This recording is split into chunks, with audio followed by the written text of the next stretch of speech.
রাজধানী ঢাকাসহ দেশের বিভিন্ন জায়গায় বৈষম্য বিরোধী ছাত্র আন্দোলনকারীদের সঙ্গে পুলিশ, আওয়ামী লীগ এবং এর অঙ্গ সংগঠনের নেতাকর্মীদের মধ্যে ব্যাপক সংঘর্ষ হয়েছে।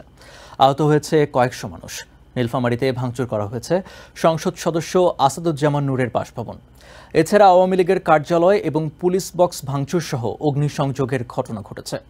সিরাজগঞ্জে আওয়ামী লীগের সাবেক সংসদ সদস্য হাবিবে মিল্লাত এবং বর্তমান সংসদ সদস্য জান্নাত আরা হেনরির বাড়িতে ভাঙচুর করা হয়েছে।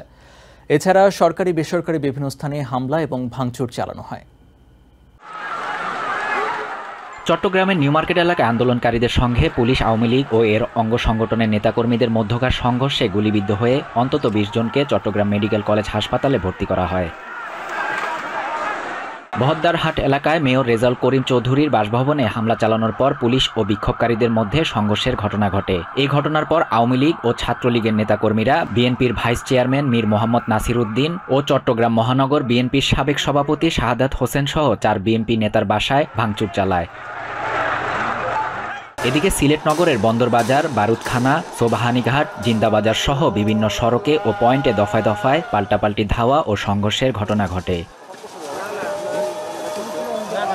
আন্দোলনকারীদের লক্ষ্য করে পুলিশ টিয়ার শেল ও রাবার বুলেট নিক্ষেপ করে। এতে আন্দোলনকারীরা কোর্ট পয়েন্ট এলাকায় 3 দিকে জিন্দাবাজার পয়েন্ট, ধোপাদিঘির পার, বন্দরবাজার পয়েন্টে ছড়িয়ে পড়ে। তখন মূল কোর্ট পয়েন্টে পুলিশ অবস্থান নেয়। এরপর আবার পুলিশের দিকে ইটপাটকেল নিক্ষেপ করে মূল কোর্ট পয়েন্ট এলাকায় অবস্থান নেন আন্দোলনকারীরা। এদিকে দুপুর 1টার দিকে সিলেট জেলা মহানগর আওয়ামী লীগ ও তাদের অঙ্গ সংগঠনের নেতাকর্মীরা মিছিল ও শোডাউন নিয়ে কোর্ট পয়েন্ট, জিন্দাবাজার ও চৌহাট্টা পয়েন্টে অবস্থান নিতে গেলে আন্দোলনকারীদের সঙ্গে দফায় দফায় ধাওয়া পাল্টা ধাওয়ার ঘটনা ঘটে।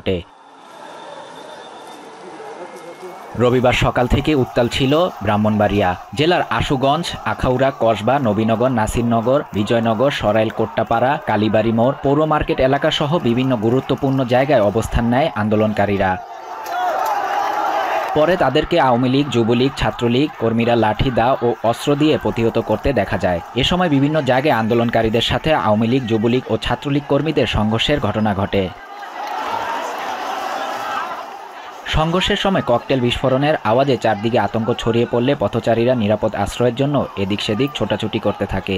ভাঙচুর করা হয় দোকানপাট। এ সময় নিরাপত্তার জন্য ব্যবসায়ীরা দোকানপাট বন্ধ করে দেন। শহরে গাড়ি চলাচল বন্ধ হয়ে যায়, তবে সীমিত গাড়ি চলাচল ছিল মহাসড়কে।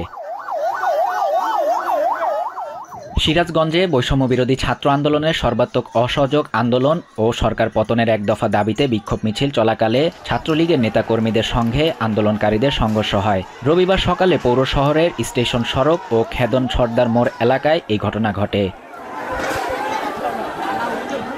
এ সময় আওয়ামী লীগের সাবেক সংসদ সদস্য হাবিবে মিল্লাত ও বর্তমান সংসদ সদস্য জান্নাত আরা হেনরির বাড়িতে ভাঙচুর করা হয়েছে। এছাড়া সরকারি বেসরকারি বিভিন্ন স্থানে ভাঙচুর করেছেন আন্দোলনকারীরা।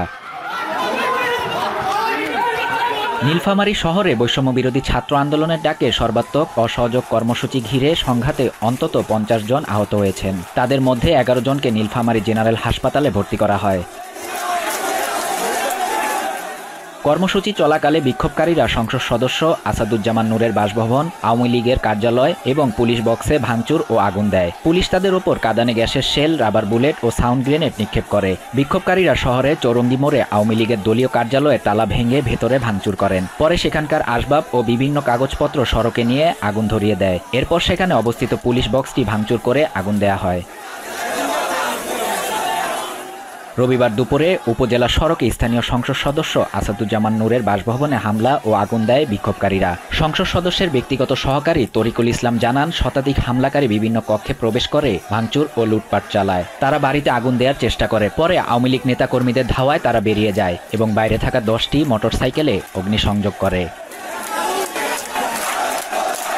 ওই ঘটনার পর বিএনপির কার্যালয়, জেলা বিএনপির সভাপতি আখম আলমগীর সরকার ও সহসভাপতি মীর সেলিম ফারুকের বাড়িতে হামলা ও ভাঙচুর করা হয়। আখম আলমগীরের ছোট ভাইয়ের ব্যবসা প্রতিষ্ঠানেও হামলা হয়। শহরের উকিলপাড়ায় বিএনপি নেতা শামীম শাহ আলমের গাড়ির গ্যারেজে আগুনে 3টি মাইক্রোবাস, একটি কার ও একটি ইজি বাইক পুড়ে যায়। বিএনপি নেতাদের অভিযোগ, আওয়ামী লীগের নেতাকর্মীরা সংঘবদ্ধ হয়ে এ হামলা করেছেন। শাহরিয়ার শাফাত, TVN 24 নিউজ ডেস্ক।